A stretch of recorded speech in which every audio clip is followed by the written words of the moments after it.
The deep dive is back. And today we are looking at how historical bias isn't just, something in a textbook.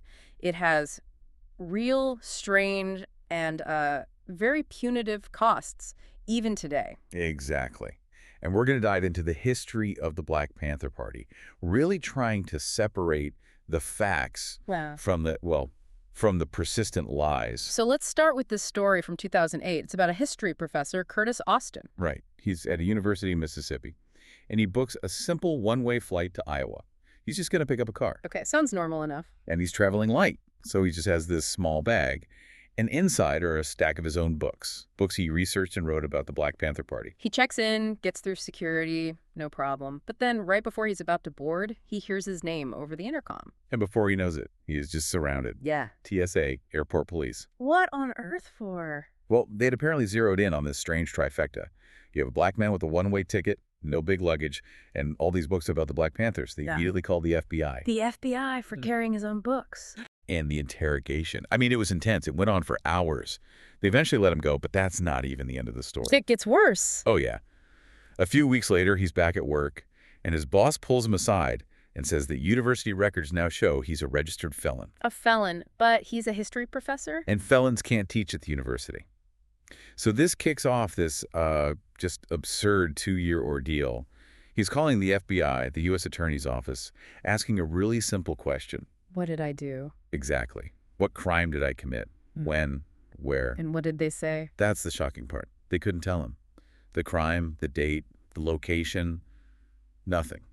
The system just went silent. So it took him 2 years to get this phantom felony removed from his record. 2 years of constant effort.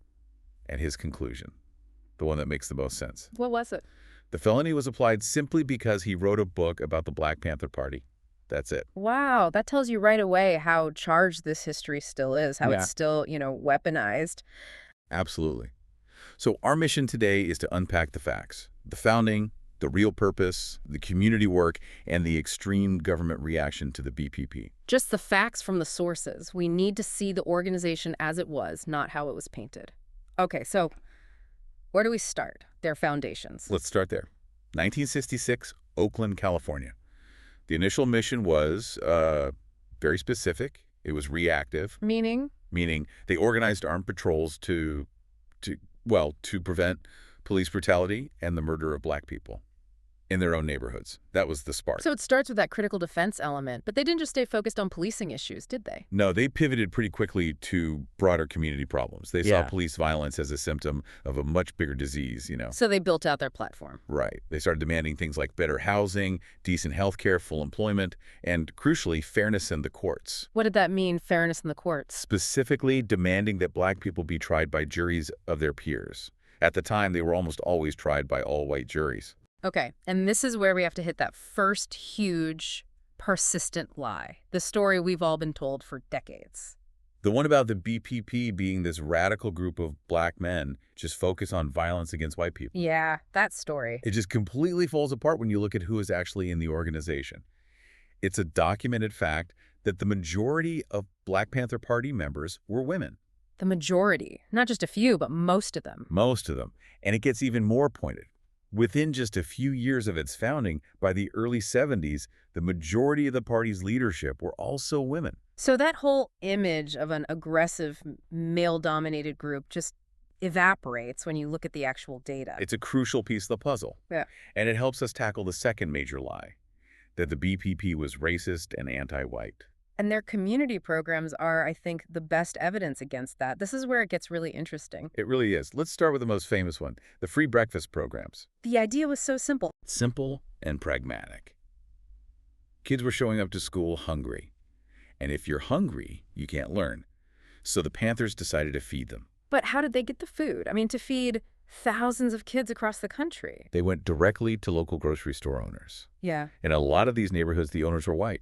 They just go in and solicit donations, milk, bread, eggs, cereal. And the owners, they just gave it to them. They agreed regularly. And this wasn't a small thing. Every city with a BPP chapter, around 40 of them, had these programs. It seems Well, it seems unlikely that white, middle-class business owners would keep donating to an organization that was genuinely racist and violent towards them. It just doesn't add up, does it? Hmm. And you see that same pattern with another huge effort, the free health clinics. Right, because they saw that poor black people couldn't afford doctors or hospitals. So the Panthers organized the clinics, they went to hospitals, to medical schools, and they asked doctors and med students to volunteer their time. And what was the response from the medical community?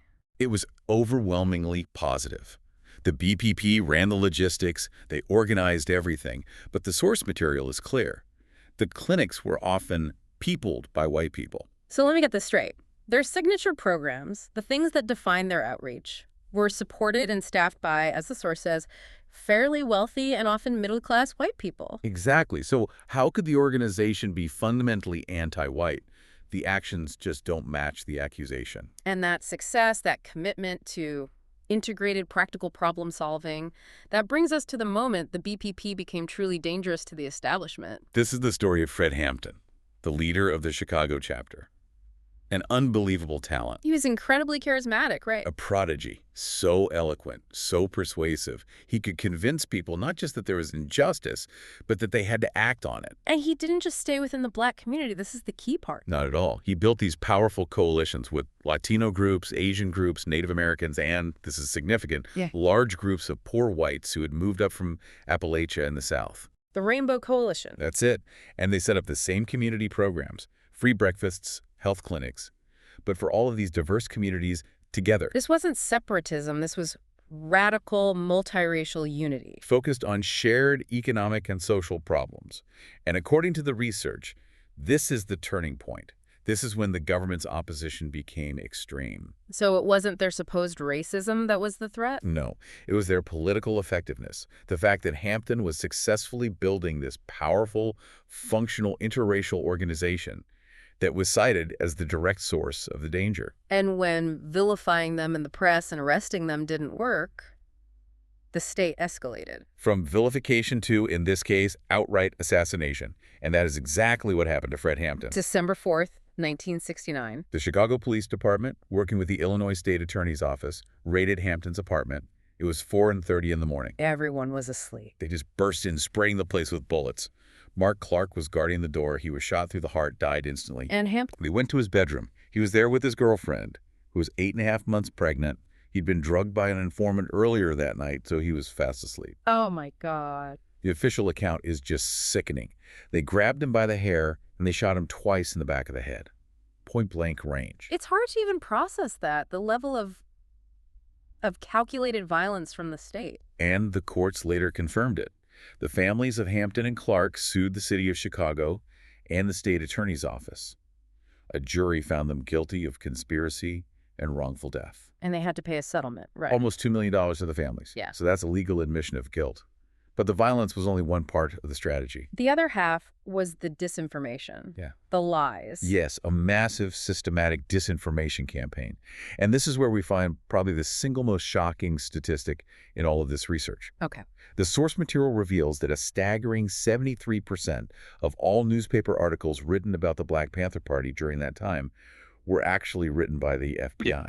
Wait, say that again? 73%.